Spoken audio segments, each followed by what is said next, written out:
오늘 우리에게 주시는 하나님 아버지의 말씀은 누가복음 21장 29절에서 38절 말씀입니다.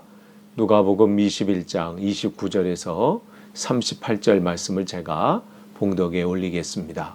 이에 비유로 이르시되 무화과 나무와 모든 나무를 보라. 싹이 나면 너희가 보고 여름이 가까운 줄을 자연히 아나니 이와 같이 너희가 이런 일이 일어나는 것을 보거든 하나님의 나라가 가까이 온 줄로 알라. 내가 진실로 너희에게 말하노니 이 세대가 지나가기 전에 모든 일이 다 이루어지리라. 천지는 없어지겠으나 내 말은 없어지지 아니하리라. 너희는 스스로 조심하라. 그렇지 않으면 방탕함과 술 취함과 생활의 염려로 마음이 둔하여지고 뜻밖의 그날이 덫과 같이 너에게 임하리라. 이날은 온 지구상에 거하는 모든 사람에게 임하리라. 이러므로 너희는 장차 올 이 모든 일을 능히 피하고 인자 앞에 서도록 항상 기도하며 깨어있으라 하시니라. 예수께서 낮에는 성전에서 가르치시고 밤에는 나가 감람원이라 하는 산에서 쉬시니 모든 백성이 그 말씀을 들으려고 이른 아침에 성전에 나아가더라. 아멘. 좋은 아침 또 하는 좋은 하루를 주님께서 허락해 주셨습니다.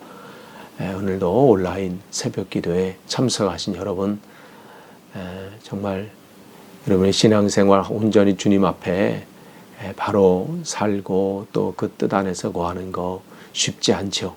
그러나 날마다 주님이 주시는 그 힘을 가지고 우리는 감당할 수 있습니다. 그래서 피곤하지만 주님께서 또 우리를 깨우셨고 또 말씀과 기도로 하루를 시작하게 하셨습니다. 오늘도 이 말씀 속에서 전하는 전하 들으시는 여러분이나 동일한 하나님의 크신 은혜가 임하길 간절히 축원합니다. 오늘 누가복음 우리는 21장 29절에서 38절 말씀 계속해서 봅니다. 주님께서 이제 재림에 대해서 어떠한 현상이 일어나고 또 우리는 어떻게 준비해야 되는지를 계속해서 지금 말씀해 주시는데 오늘은 비유를 통해서 말씀해 주셔요. 이제 마지막으로 이제 재림에 대해서 이제 마지막 때 어떠한 일이 일어나고 어떻게 준비해야 되는지를 오늘 이제 여기 마지막 부분이에요. 여기까지 이제 말씀해 주시는데 이제 비유로 이제 무화과 나무와 나무를 보라고 말씀하세요. 그래서 싹이 나면 너희가 보고 이제 여름이 가까웠구나. 또 이제 낙엽이 떨어지면 뭐라고 해서 이제 가을이 됐고 겨울이 되겠구나 뭐 이렇게 하잖아요. 이제 주님께서 그 말씀하시는 거예요.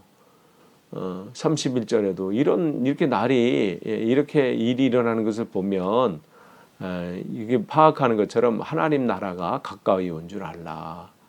그러면서 내가 진실로 너에게 말하노니 이 세대가 가기 전에 다 이루어지고 33절에 천지는 없어지겠으나 내 말은 없어지지 아니하리라. 이렇게 말씀을 하십니다. 그러니까 이제 여러분 뒤에 이렇게 화면 보시면 이제 우리가 썸머 타임이 이제 해제되니까 지난주가 시간으로 따지면 우리가 7시 반에 시작하는 거 같잖아요. 그러니까 이제 해가 이제 좀 일찍 뜨니까 지금은 그래서 이제 지난주까지는 우리가 이제 커튼을 쳤다가 어제부터는 이제 커튼을 다시 이렇게 펼쳐놔서 이제 뒤에 이제 보시면 뭐 예전 여름만큼은 아니지만 이제 낙엽들이 떨어지고 뭐 이런 앙상한 가지들이 이제 보이기 시작하고 심었던 깻잎들은 뭐 다 누래졌고 뭐 이런 상황이 됐어요. 그러니까 그런 걸 보면 이제 가을이 왔고 요즘 길 보면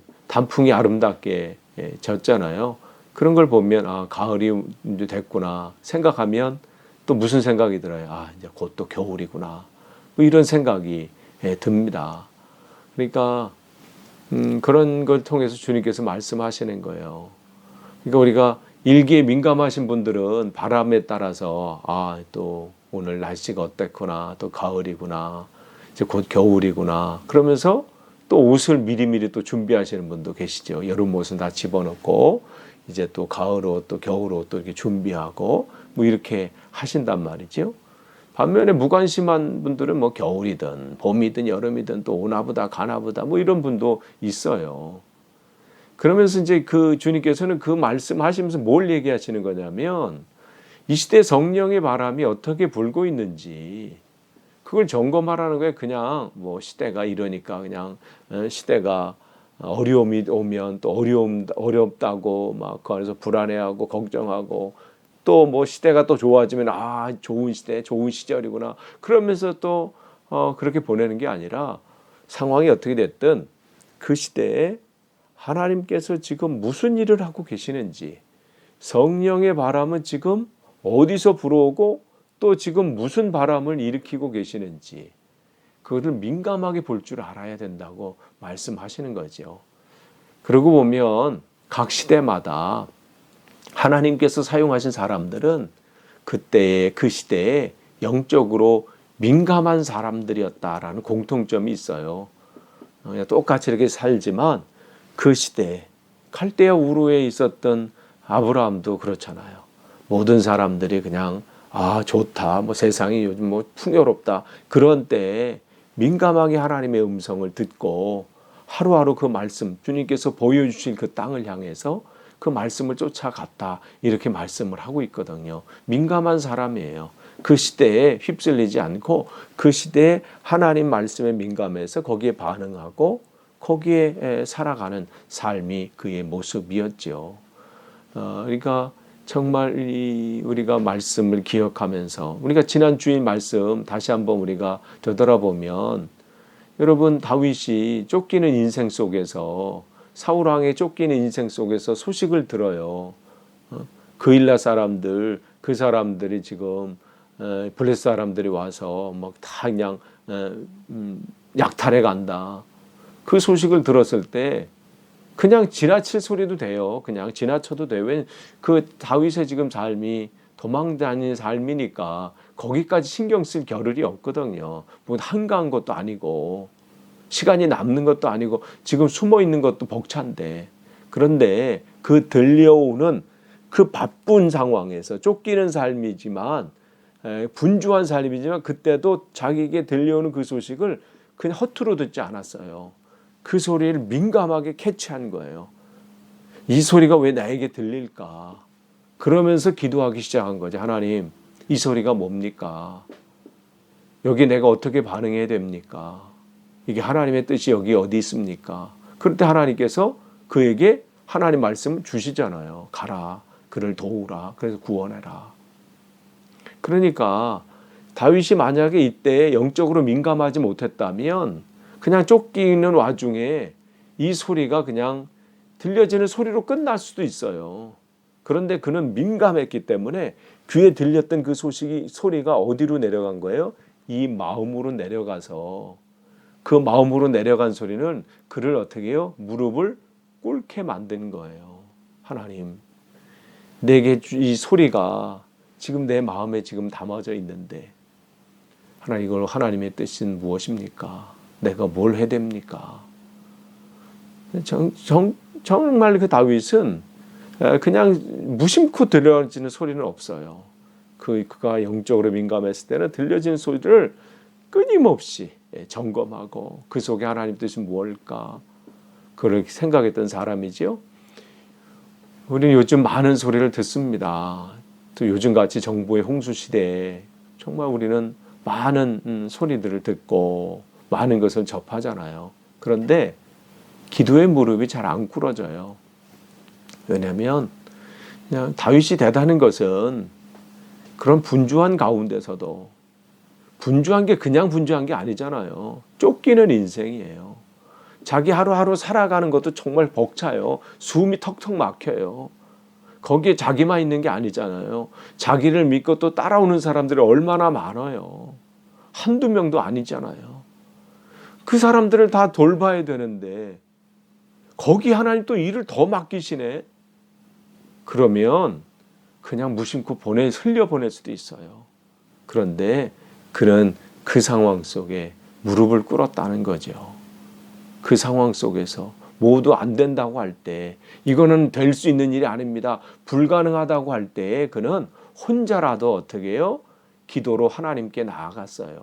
아무도 거기 돕는 사람 없을 때 그럴 때 어떻게 그는 하나님으로부터 말씀의 능력을 받고 하나님이 그를 통해서 어떻게 역사하셨는지를 그는 사무엘상 23장에서 경험하게 되잖아요. 바로 이거거든요. 기도한다는 것은 뭐예요? 세상의 소리에 귀를 닫고 하나님의 소리를 듣겠다는 자세예요. 세상에서 들려오는 많은 소리들이 있잖아요. 힘들다, 안 된다, 끝났다, 어렵다. 그런 소식들이 들리거든요.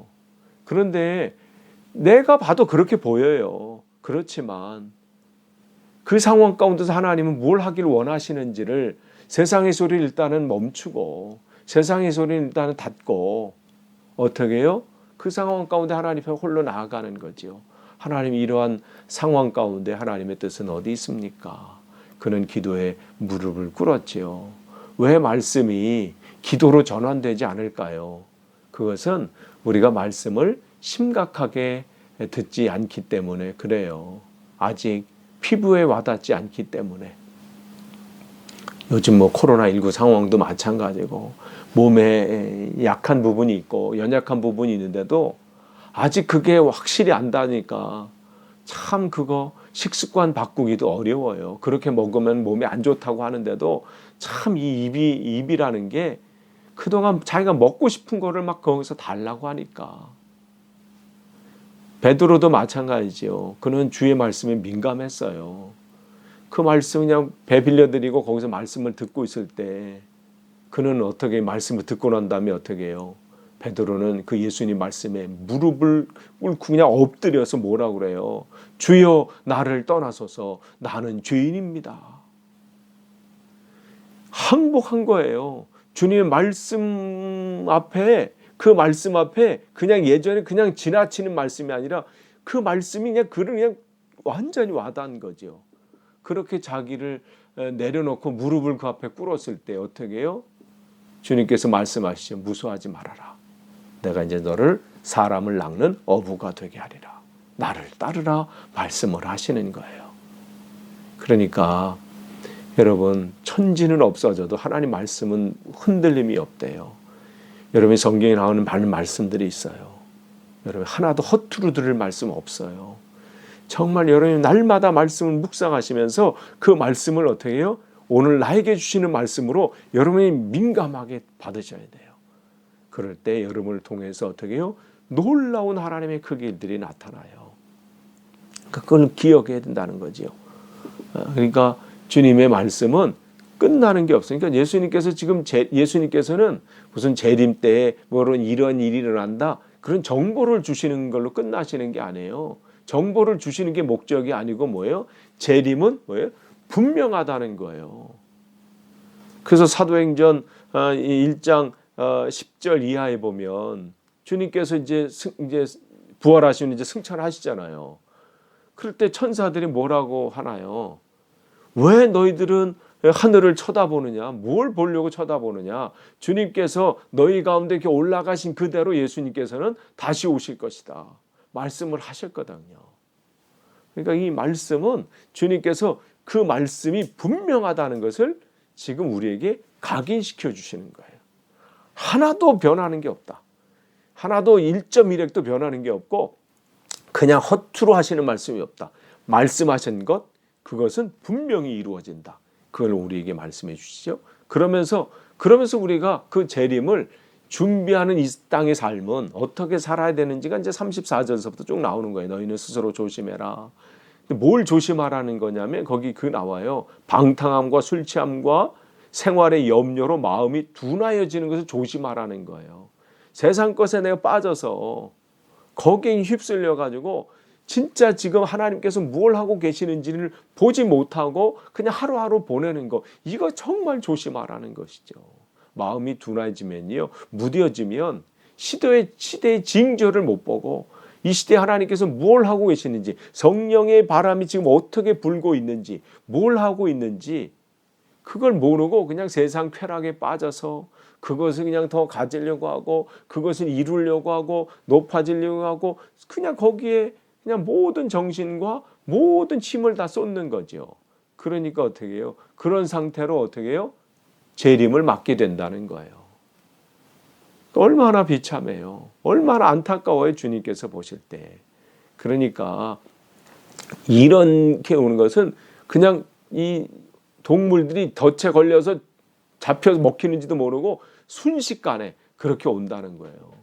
무슨 우리에게 뭐 언지를 준다시거나 뭐 하는 게 없이 그렇게 그냥 이 세상 것에 빠져 살고 그냥 이 둔해 살면 어느 날 갑자기 그렇게 닥치는 날이 된다고 말씀을 하십니다.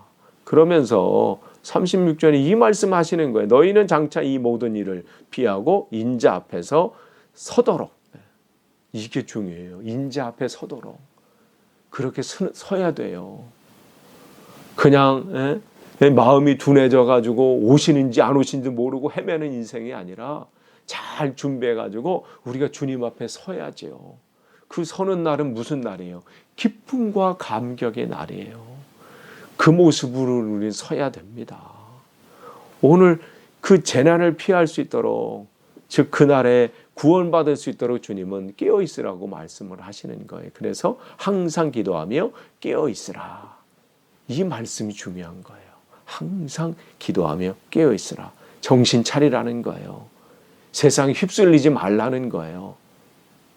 세상 사람들이 그를 간다 그냥 우르르 그렇게 하고 뭐 이게 한다고 거기 가고 뭐 시대 유행에 맞춰야 된다고 거기 맞추고 그거에 굉장히 민감하잖아요.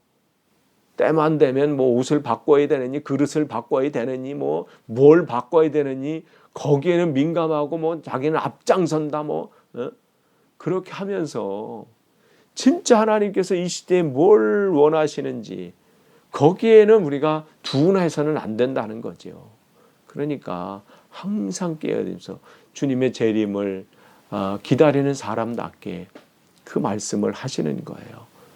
늘 세상 것이 아니라 늘 깨어있는 거죠. 주님 말씀 앞에 정신 차리고 그러면서 그 말씀이 뜻이 무엇인지 날마다 묻는 거예요. 하나님, 다윗처럼 이 말씀을 내게 주셨는데 하나님 말씀 내가 어떻게 해야 됩니까? 내가 여기서 어떻게 반응해야 됩니까? 그럴 때 우리는 어떻게 해요? 그렇게 하루하루 잘 사는 거예요. 이게 잘 사는 겁니다. 그렇게 잘 사는 것은 또 잘 가는 거예요. 어디로? 하나님 앞으로. 오늘도 그런 하루 되시기를 간절히 축원합니다. 기도하겠습니다. 하나님 감사합니다. 말씀을 주셨습니다. 듣는 것을 끝나지 않고 그 말씀 우리의 삶을 움직이고 결단하고 순종하여 하나님의 기쁨이 되는 우리의 삶이 되게 도와주시고 주님 다시 오실 때까지 우리가 그 자리에 온전히 기쁨과 감격으로 설 수 있도록 항상 기도하며 깨어있게 도와주옵소서. 예수님의 이름으로 기도하옵나이다. 아멘.